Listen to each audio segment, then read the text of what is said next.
All right, good afternoon, and thank you for joining us today for our Rebel Recharge.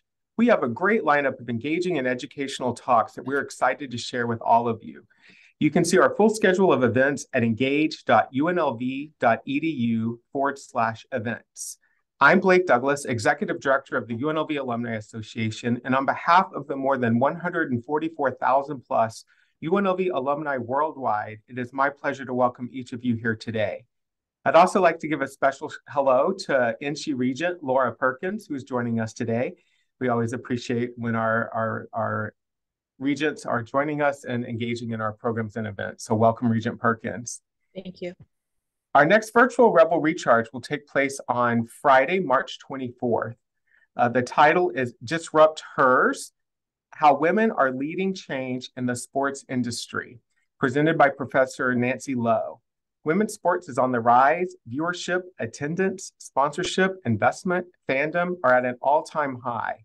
And if you want a real perfect example of that, just take a look at our very own Lady Rebels basketball team, currently undefeated in the Mountain West and selling out their games every week. It's a great experience. Women are also now leading high-profile sports organizations like the Las Vegas Raiders and the Las Vegas Aces. In this interactive session, we will explore the new model of women's sports have created, resulting in unprecedented growth. We'll also explore how women's leadership in sports is disrupting the industry and creating meaningful change.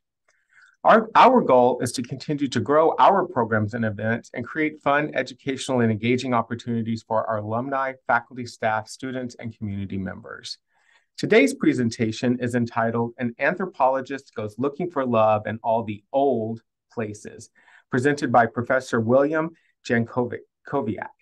Professor Jankowiak is an internationally recognized author on urban Chinese society, urban Mongols, Mormon fundamentalism, polygamy, and love around the world. Professor Jankowiak is often invited to present the results of his research as well. Called upon by media to provide background information on various topics, he is the author of 5 books, 5 edited books, and over 126 articles and book chapters. His research has been featured in numerous media outlets, including the New York Times, Time Magazine, NPR, the History Channel, TLC, ABC Primetime, and NBC. Please join me in welcome Professor Jankowiak. Thanks, Bruce, and thanks for everyone showing up on your Friday here. I'm going to try to keep this as informal and kind of give you an overview of where the field was in terms of its study of love, and with some ideas about how it might apply to your own life. So let me start off with this as part of a historical overview with the 1970s when I was an undergraduate.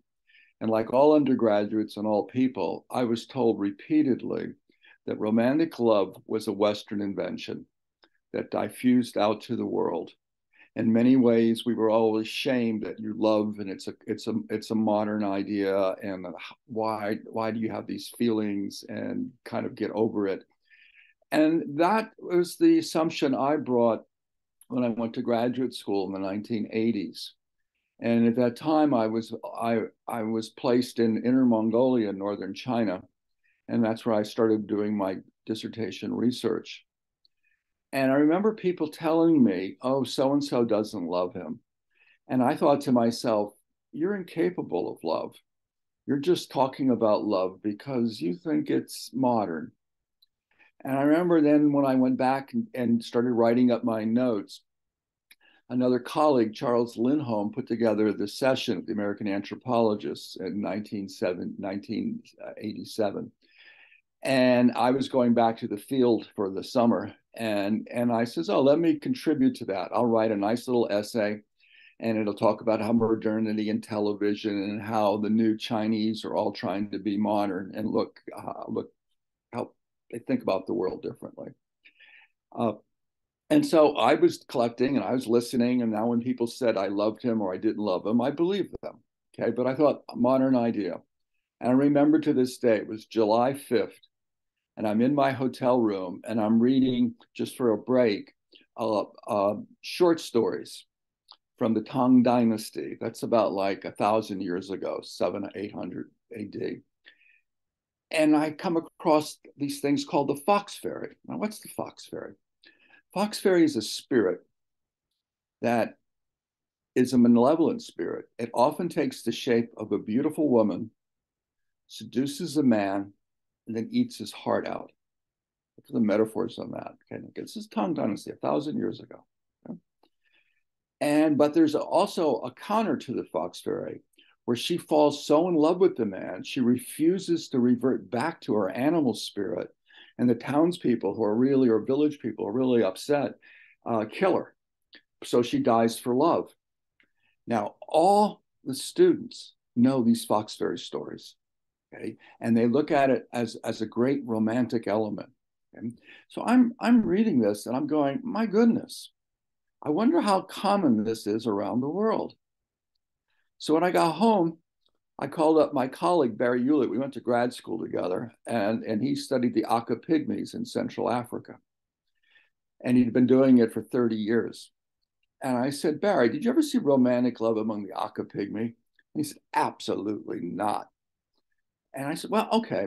Did you ever see how people responded as if they were rejected in some way? Did they get sad or what? Anything? Did you see that? And he thought. And after a long pause, he said, I was told of these two cases. A young boy, I don't know, 16, 17, was rejected by a girl. He climbed the forest canopy, put a strong vine around his neck, and jumped off, hanging himself. Okay. And I said, why? And I said, it was because it was the best sex he ever had. And he said, no. Why? He said, because he loved her. And that started me going around calling and contacting people.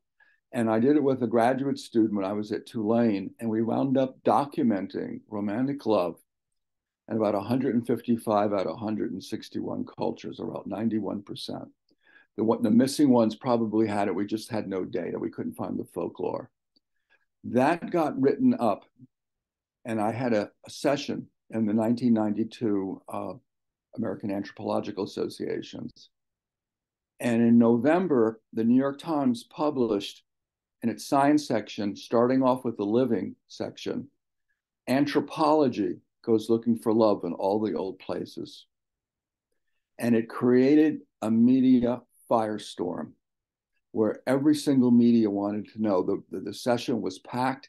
It fundamentally had shifted how we looked at it. So the really interesting question here is, why did anthropologists not find love for such a long time? And that says something about our culture and something about maybe what your notion of love is. Because our idea of love in many ways is a spiritual love. We have a very hard time integrating material factors with love. So to say so-and-so got married for X number of cows, or so-and-so got married for X number of cars or houses, that doesn't seem like love. That seems unreal.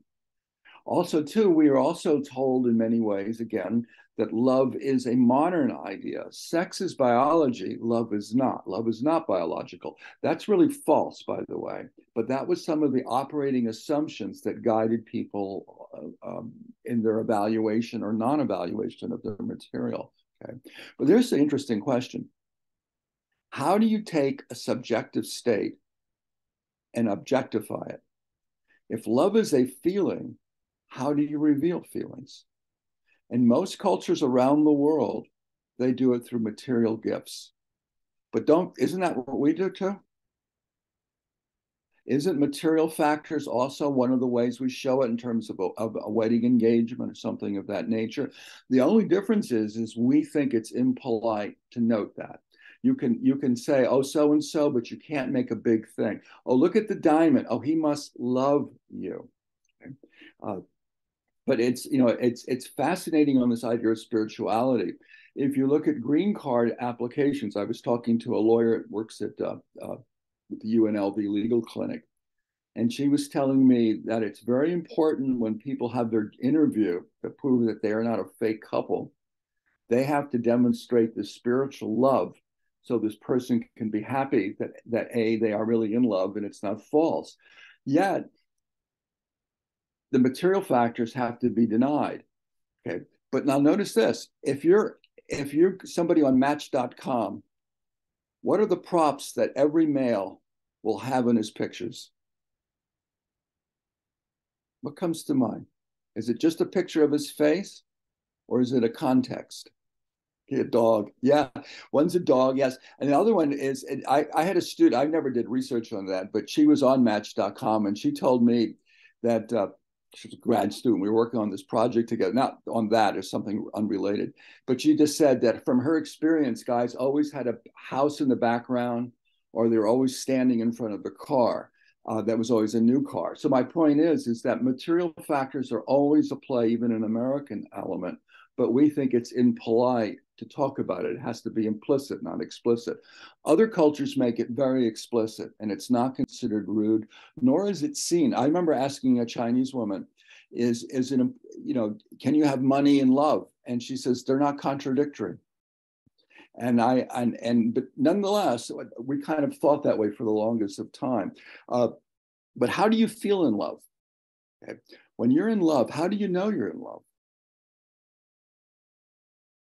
If it's a biological thing, that should be kind of similar, shouldn't it? You know what the Chinese say? Because I asked them. They'd say you feel crazy, you feel excited, you feel anxious. Will she call? Will she not? Does he love me?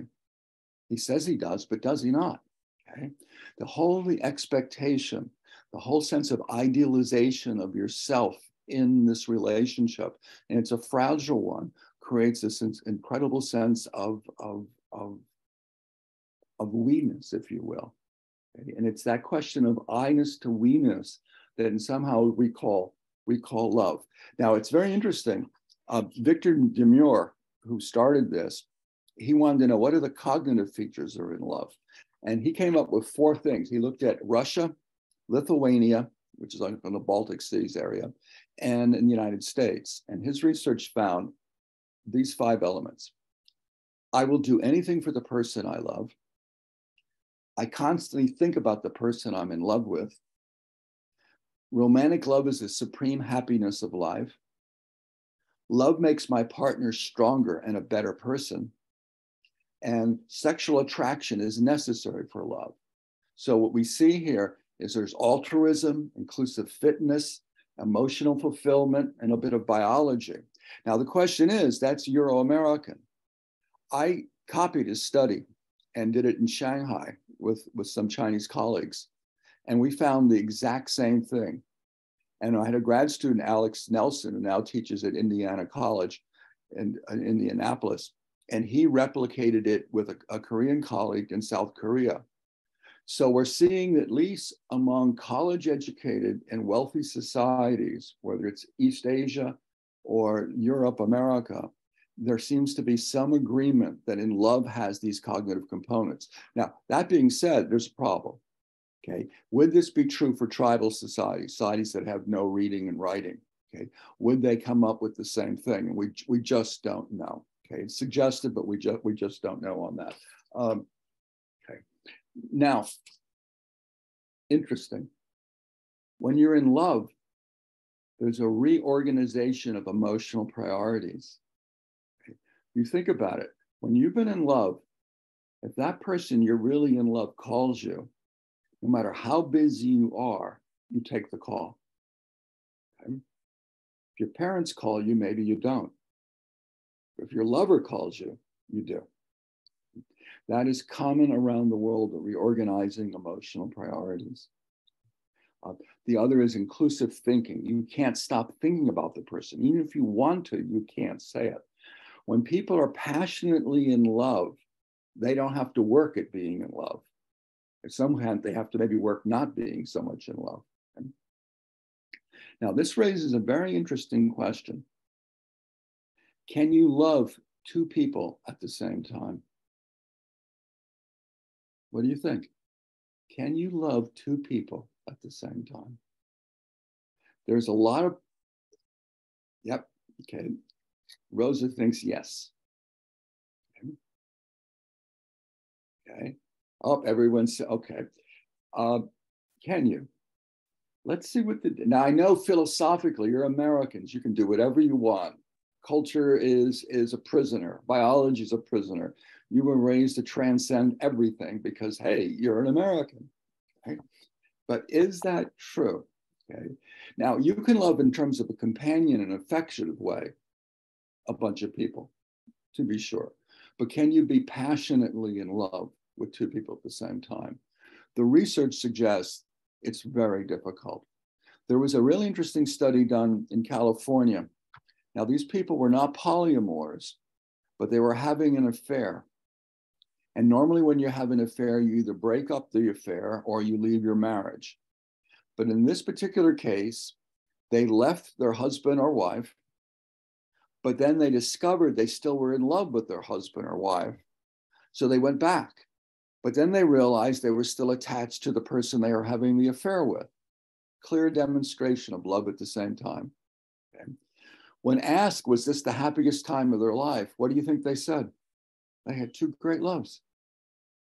Going from house to house should be the happiest time of their life. Two loves is better than one love, right? You know what they said? They said, I'm being punished. This was the worst time of my life. No, but yes, too stressful. And remember, love is inclusive fitness. So who do you think about the first? It's reorgan of emotional priorities. Who's prioritized here? Can two be prioritized? What some did, and it's fascinating, they tried to create separate histories. They absolutely on their own, maybe one, they would only do Chinese and go to horror movies. The other, they would not eat Chinese or go to horror movies, but go to adventure movies and watch drama. So they were trying to have two different stories of trying to keep the life narrative separate, but they couldn't pull it off. But hey, now they didn't want to be polyamorous. Polyamorous now have a philosophical position. We think we have a lot of love to give, and we think we should have the right to do that. It's stated in a lot of polyamor cases. How successful are they? Their claim's strong. How successful? The research on this, and it's kind of skeptical because a lot of it's done by polyamorous. And guess what? They constantly found it's a wonderful life because look, I proved it to myself. But when outsiders look at it, they see an interesting thing. There's a primary lover and a secondary lover. And I found that very interesting. So they're kind of like rank ordering, and that would make sense. So yes, they could say, I love both, or I love all three. But what's really fascinating on polyamor too here is it's not like I love 5 people. It's always like a triad. It never gets bigger than a triad, seldom gets bigger than a triad. And that's really interesting. Why would that be? If you're going to do it, why is it a triad? If it's so easy to love so many people, why can't you have 5 or 7 that you're all in love with? Think about it for a minute. Can you do that? And the reason it is, and this, by the way, gets to the theme here with Valentine's Day, the difficulty of loving 5, 7, 10 people all the same is it diminishes it. And what love elements is the special sense of exclusivity. I only have eyes for you. That's what makes love more dangerous than sex. Yeah, we don't have the AIDS and the STDs, sure. But let's freeze for a moment, okay? Excluding that byproduct, love in some senses is more dangerous than sex. Why? Because just because you love somebody does not mean they can have to love you. Love does not have to be reciprocated. And the saddest people are the people who love someone and deeply, and that person does not feel the same way. Love is very, very dangerous. But there's more data. Let's look at Mormon polygamy. The Mormon polygamists are very interesting, okay? In the sense that they hold the idea that you can have plural love, that plural love is more important than a dyadic love. Okay? And they stress that in cosmology and in talking, and it's an ideal that they think is worthy of replicating. But researchers all around have found repeatedly that they have a great difficulty in sustaining this plural love. Yes, in terms of the sister wives, even if you look at that. By the way, and the sister wives is very fascinating because I don't know if you know it, but they almost got $10,000 an episode. So for $10,000, they really were able to maintain a face of sisterhood. But once that got lost, if you follow that, I only followed in the newspapers and magazines, okay, you see it all coming apart, if you will. Okay? But what you find in the Mormon polygamist is a favorite wife. By the way, that's just not a Mormon fundamentalist thing. That's indicative to polygamous marriages all around the world. You find a man takes a favorite wife, which is the one he spends most of the time with, he talks with, he shares an emotional intimacy, while the other wives are, he might have affection for, he might have responsibility or not responsibility for, but he does not link it in some way to a high love. So what you find here is the desire for emotional exclusivity is prevalent even in cultures where they have a cosmology saying it shouldn't be there, it shouldn't be real. And it is. Okay? Now, what is the implications, if you think here, for us? And again, we can go back to contemporary China, and it holds a suggestion. Okay? So I'm going to close with this little story and then open it up for questions. Okay? In the 2000s, in Inner Mongolia, I'd gone back to the city. I'd done all my research and knew people really well. I was alone in my hotel room, and there was a pounding on the door. And my old dearest friend came running in, and he says, I have a problem. I said, what's up? He says, my wife wants to divorce me. I said, why? He says, because he says I don't say I love her. And I said, do you love her? And he says, yes. And I said, Shabu, you can tell a foreigner you love your wife, but you can't tell your wife. What's going on here? Okay? And he was deeply troubled, deeply upset, because I knew the family, I knew his relationship, and I knew he really loved his wife. Okay? And so we get to an interesting phenomenon that's moving across the world. As women pursue careers, as society gives women more choice, talking globally now, okay? And as women develop careers and ideas and identity, we're seeing a kind of a sex difference in the expression of love. Women prefer words to action. Men feel more comfortable with action over words. Franziska Cancian, a great sociologist at UC Irvine, calls it the feminization of love. She noted it started taking place in the late 1960s, where women were becoming more and more demanding. What about China? We're seeing the same thing happening with the single child generation, where people are marrying for love, but they just don't want to say, I'm married. They're looking for a more enriched dimension of that. And it's women that are pushing men to engage in more and more elaborate displays for emotional reassurance, if you will. Now, the question is, and it's an open question, and I don't know the answer, is there a limit? Can there be a point where you can't demand enough? Or is that just something that people can get to if they practice at it more? I really don't know. Okay? All I can say is the marvel of love and making it primary, and a primary reason for being married or staying in a relationship, has made relationships in some ways even more fragile. And what's fascinating to me is how each couple has to, in their own way, resolve the tension between the different expectations that people bring into the marriage. And some are very successful at doing that. Others struggle and others fail. And with that, I'm going to end and throw it open to questions. So thanks for listening. Are you reading this thing or you are speaking at the top of your head, Bill? Oh, top of my head. Oh, I'm really impressed. I am impressed. Well, thank you.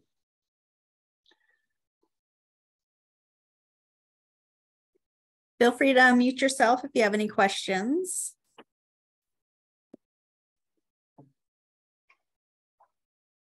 Why arranged marriage is more, let's see, I can't.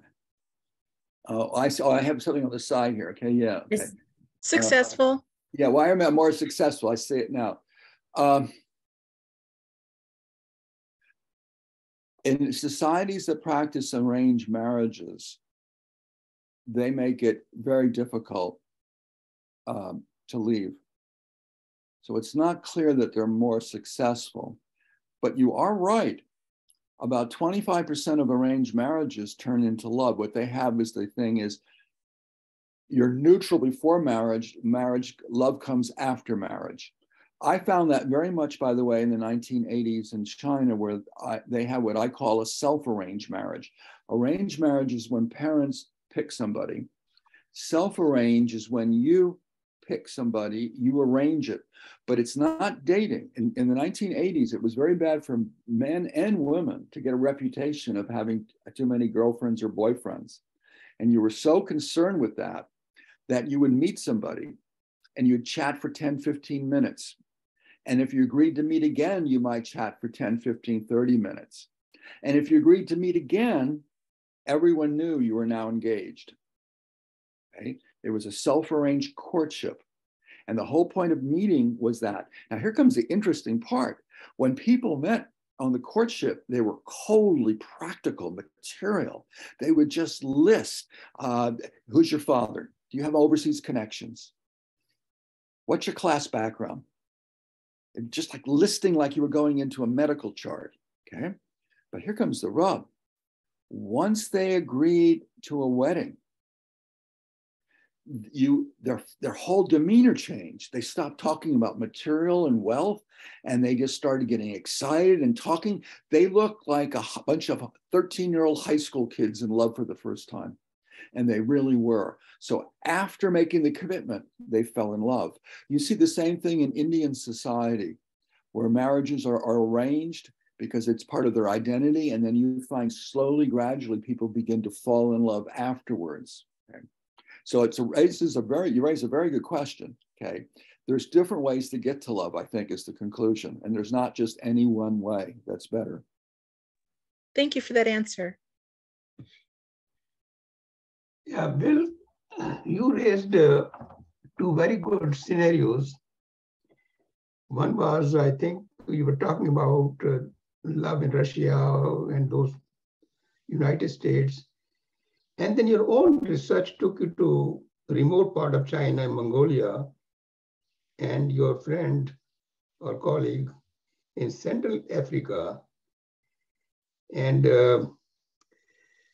I mean, that's what anthropologists and archaeologists really do, and discover some sort of anomalies. So in that line of thinking, I was thinking about what about checking this thing out in the nude colonies about the romantic love or love.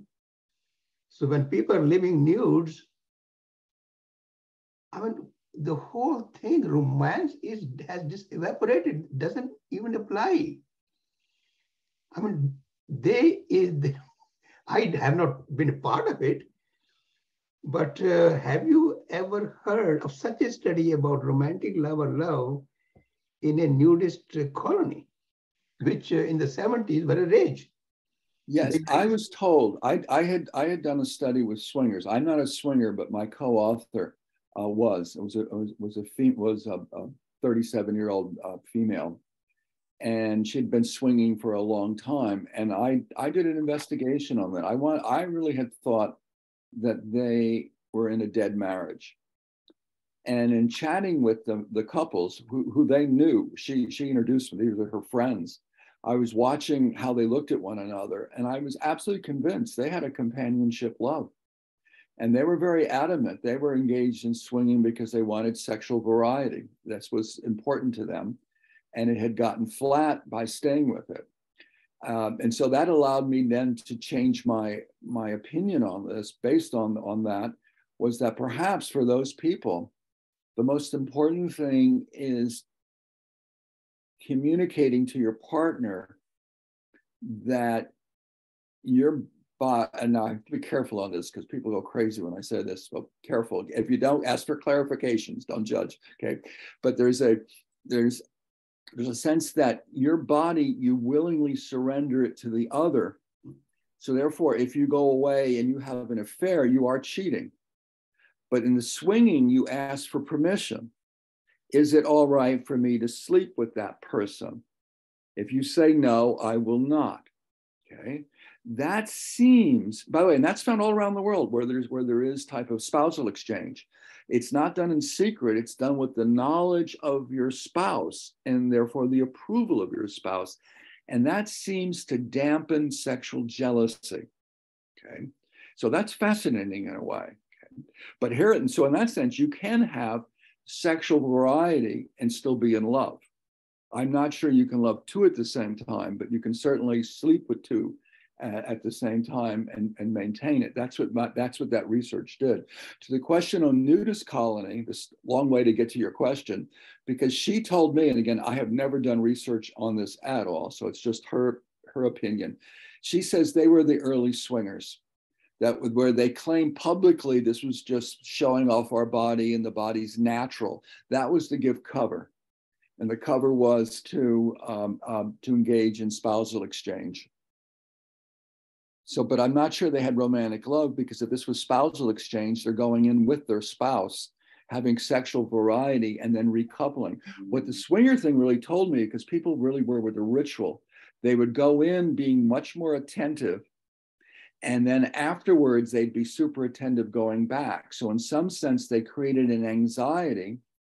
And sometimes partner anxiety, does my partner still care for me? Oh, look, my partner's hot. Other people want my partner. All of a sudden, it makes it more interesting to you in a way. So David Buss, who's a renowned evolutionary psychologist, he thinks a mild form of sexual jealousy is important for a good marriage. Well, that is what sometimes, I mean, in the United States,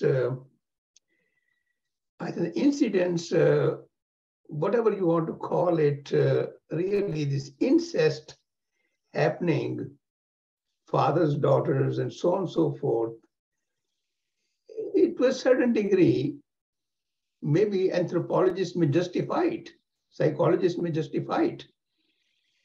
And I know my friend who's in sociology at Indiana University in 1969, he attended a conference in San Francisco. He was shocked because he and I had come from India, and now things have gone far, far, far too far in that direction. So, yeah, I mean, you call these terms by sexual variety or sexual this, and but when it really explodes in the society, then the society explodes. That is where the dangers are very severe. And that is where we talk about history, the rise and fall of the societies or civilizations. But some of the things which sexual orgies, they have been known amongst the royalties, among this so-called spiritual retreats, and they try to sublimate some collective or individual sexuality in some direction. So I'm here from mathematics, but I have read a lot, so I thought of participating, and I really appreciate your 30 minutes of overview. Well, I appreciate your comeback. We do have a question I want to respond to. I don't know how well I can. Can love become an emotionally abusive? I think there's lots in the literature. I have not done research on this one, so let's just think out loud together.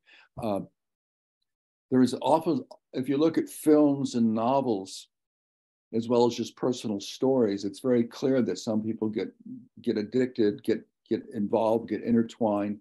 They call it unhealthy relationship or unhealthy love.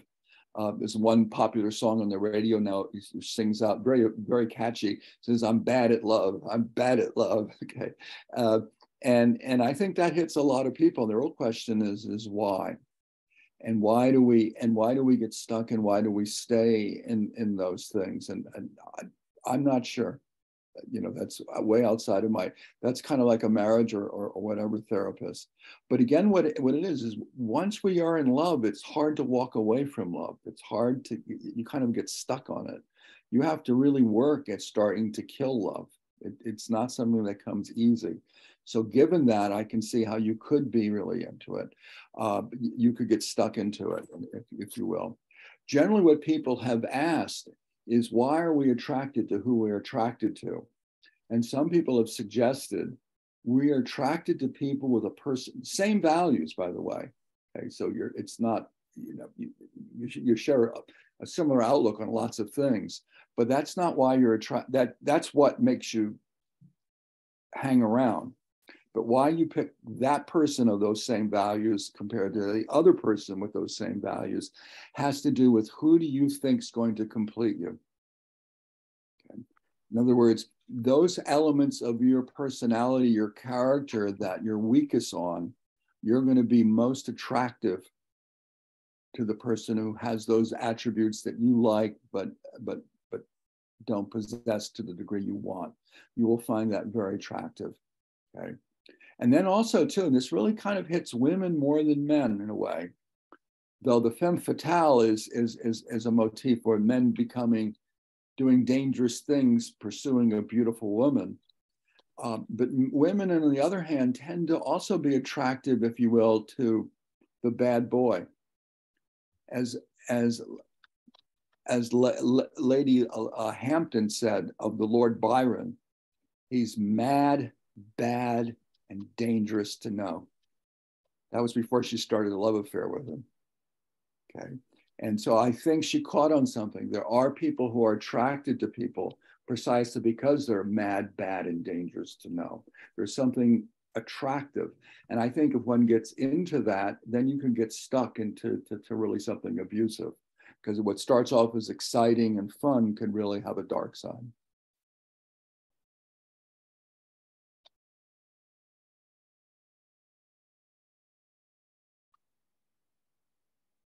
Yeah, like a confidence in them, yeah.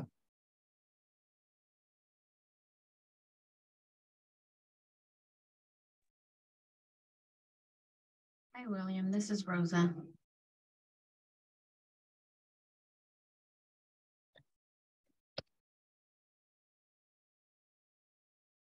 Can you hear me? Yes, go ahead and ask your question. Hi, Rosa. Hi, Renee. Hi.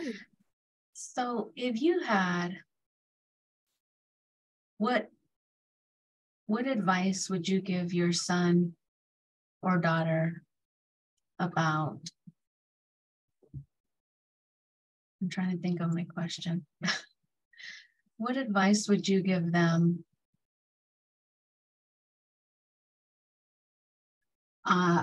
in nowadays, how or where they should go looking for love?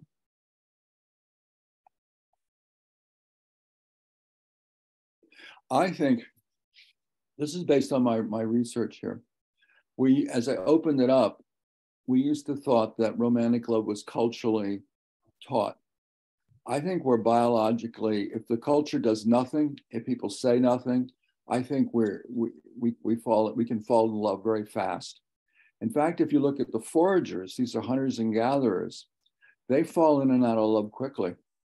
They have a passionate love affair, whatever, and then they break up.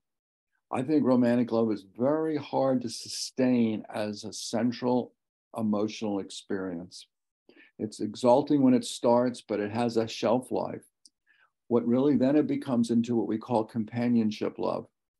Companionship love is really socially taught. It's an idea that marriage is more than just production and reproduction, but it's also a sharing of a deep emotional friendship that grows with time. That is culturally learned. That is a cultural ideal.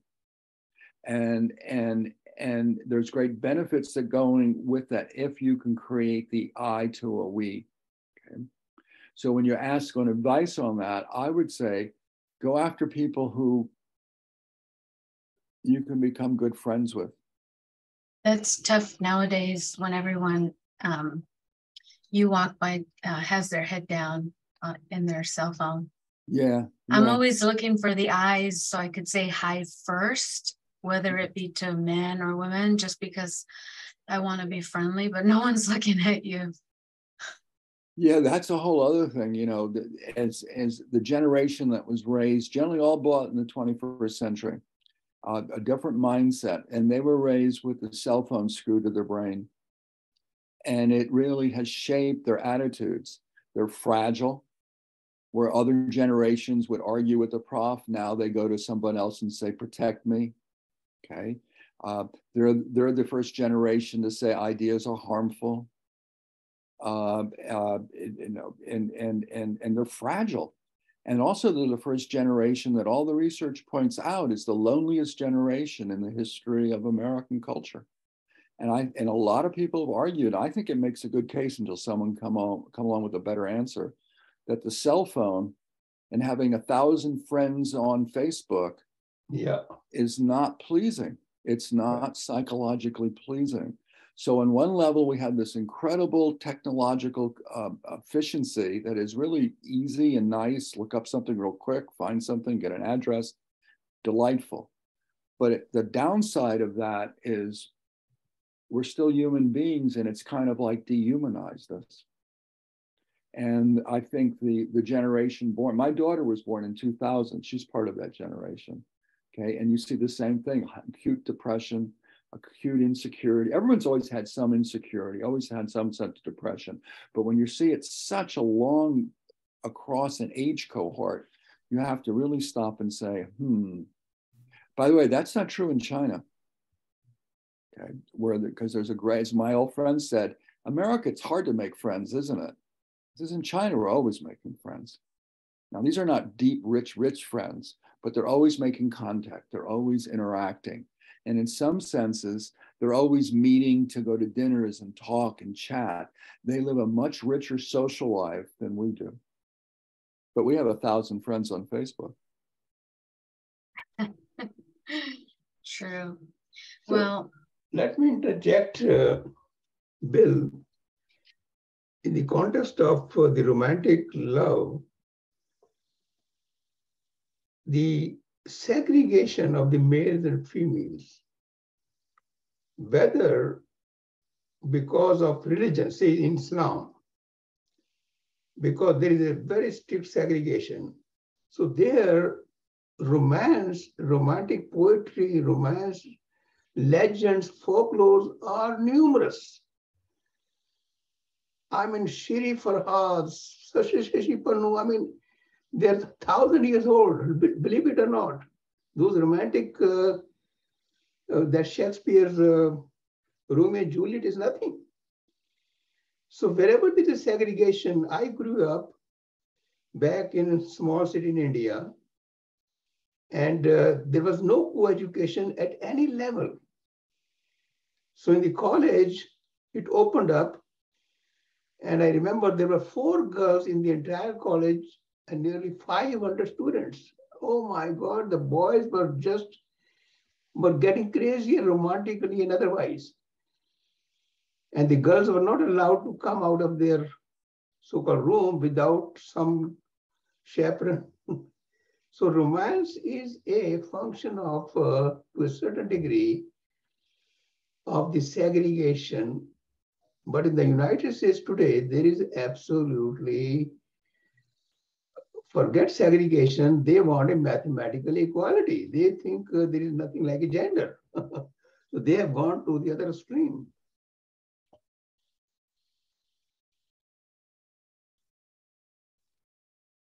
Yeah, the question is the generation born in the 21st century, are they all going to be bad at love? And then the question is why? Do they have a high? Some people argue that when people have really returned back to the hunter and gathering era, where we just have short, intense affairs, The real problem is if it's true love, you're going to grieve. Grief is part and indictus of feeling loved because it's really important. Remember, it's only one person on the planet Earth can meet your need, only one. With sexuality or sexual desire, anyone of that sex orientation could theoretically please you. But if you're in love, you can't say, oh, Barbara always liked you. Why don't you love her? And you go, I don't want Barbara. I'm in love with Jane, okay, or Mark or whatever, with me. So that's what makes love dangerous. It's one, it can't be readily substituted. And if it's authentic and you break up, it's a true grieving as if there's a death. And the real question is how many deaths can you take before you give up on love? I don't think you can take that much grieving. And I think part of it then is a retreat back, not to get involved at all. And I think we're seeing a lot of emphasis on that as well. But, frankly, if you get a good marriage, you're lucky.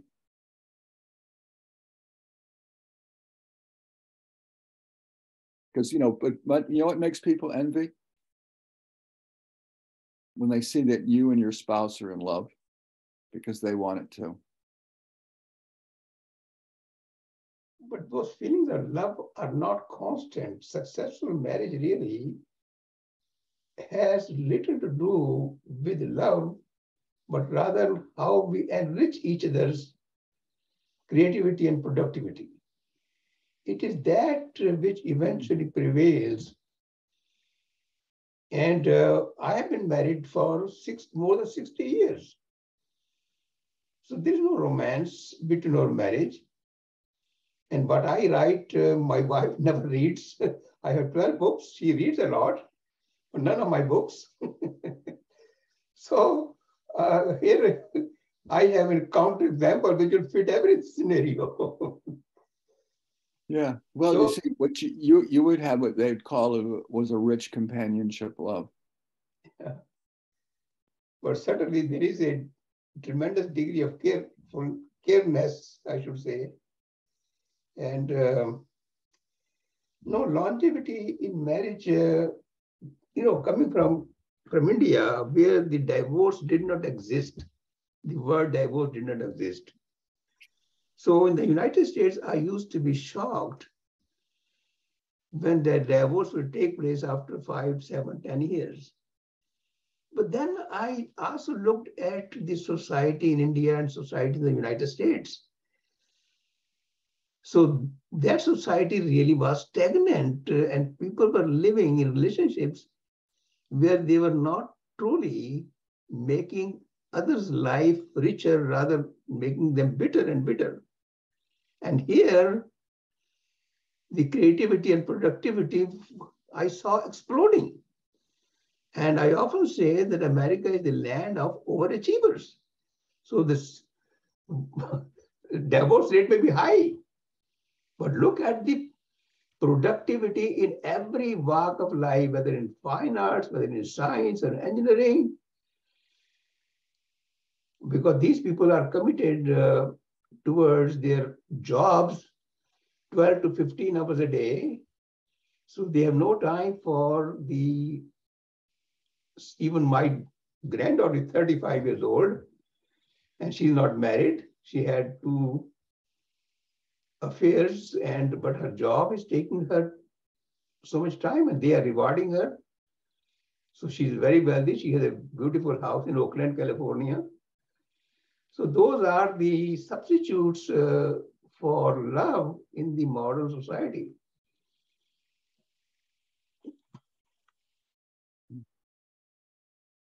Well, I really appreciate. Well, different cultures get it more right than others, I think. Yeah.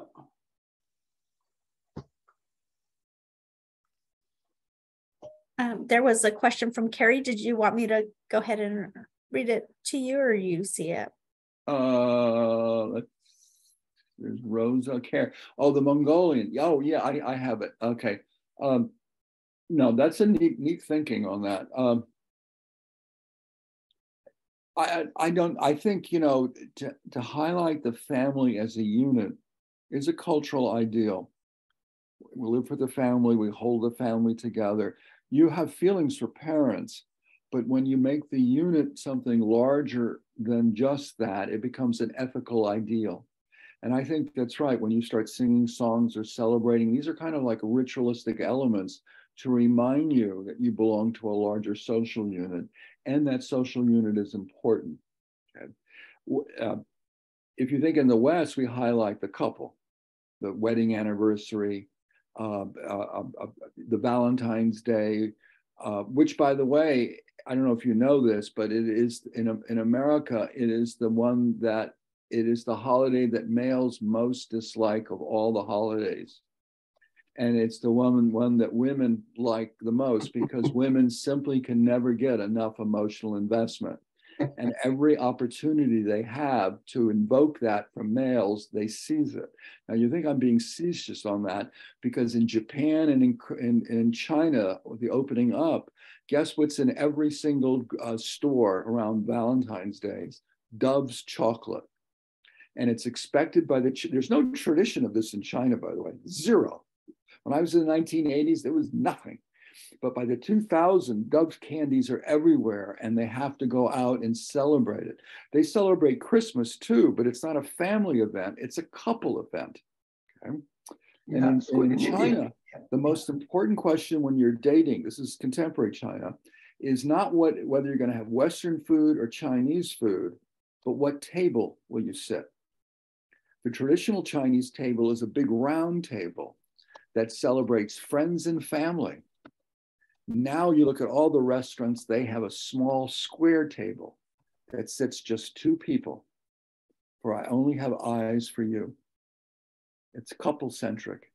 So there's been a whole move away from family and family unity to the couple, which is not to say they don't value family, but it also, you're seeing the rise of a couple is now contesting, in some sense, replacing it.